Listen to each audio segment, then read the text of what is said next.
Argentina. Even though there are Italian depositors, were among those who put their money in the Argentine bonds, the bilateral investment agreements were not the right way of addressing this problem. In our report, we talked too about the need for a global reserve system.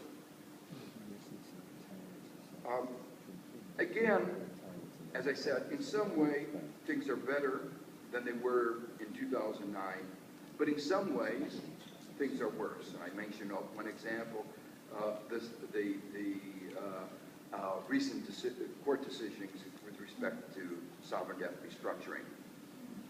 But there's one area which I want to highlight today because it's an issue that is very much on the table. The U.S. is pushing for a set of trade agreements with IPR and investment provisions which would exacerbate the problems of the poor around the world. It would, for instance, expose citizens to more health risks. The U.S., strikingly, is, according to the leaked documents, you have to understand that contravening principles of openness and transparency, the U.S. has not released its negotiating positions. So we only know its position from leaked documents, but there are enough of the leaks that we have a fairly good idea about what the U.S. position is. While we've all become increasingly aware of the risks associated with smoking, and in the United States and most countries, we try to undertake actions to restrict smoking, advertising. Mayor Bloomberg did a very good job of making it more unpleasant to smoke, as many of you may know. But the health hazards of smoking are universally recognized.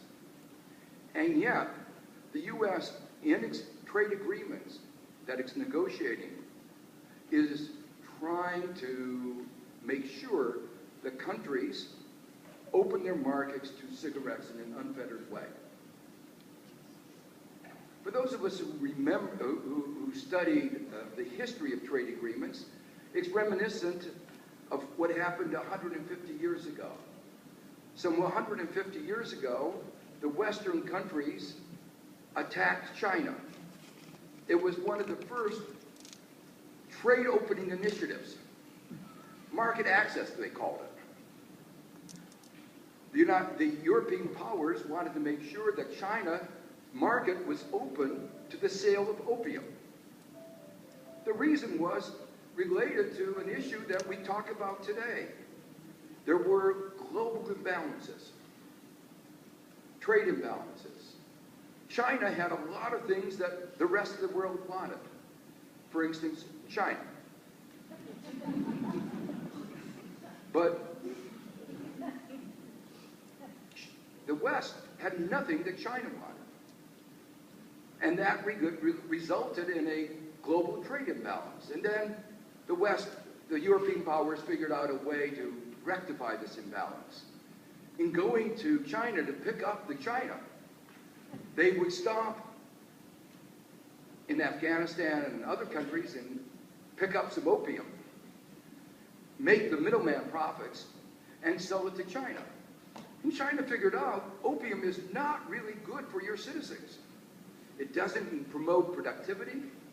It actually is really bad. And so China tried to restrict the importation of opium. And the West said, that's a trade barrier. We have to get rid of it, just like the United States is saying restricting the sale of poisonous cigarettes is a trade barrier. We have to get rid of it.